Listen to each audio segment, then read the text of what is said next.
চলতি বছর ডেঙ্গুতে হাসপাতালে ভর্তি হওয়ার ২৪ ঘন্টার মধ্যেই মারা গেছে অর্ধেকের বেশি রোগী।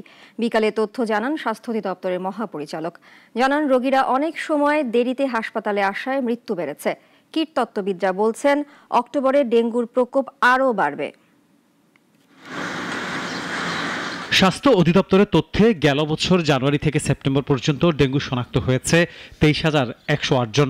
একই সময়ে চলতি বছর শনাক্ত হয়েছে ৪১,৮৩১ জন, যা গত বছরের তুলনায় ৮১% বেশি।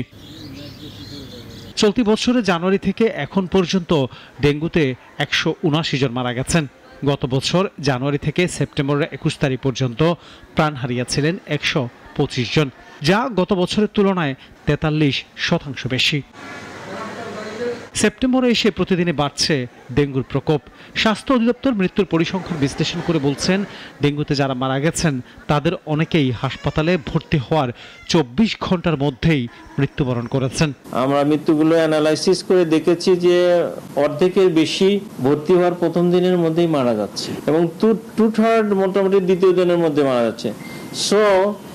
রোগী খারাপ অবস্থায় হাসপাতালে আসছে। কীটতত্ত্ববিদরা বলছেন, সাধারণত জুলাই থেকে সেপ্টেম্বরের মধ্যে ডেঙ্গুর প্রাদুর্ভাব বেশি দেখা যায়। এবার অক্টোবর মাসে প্রকোপ সবচেয়ে বেশি হতে পারে বলেও শঙ্কা প্রকাশ করেন তারা।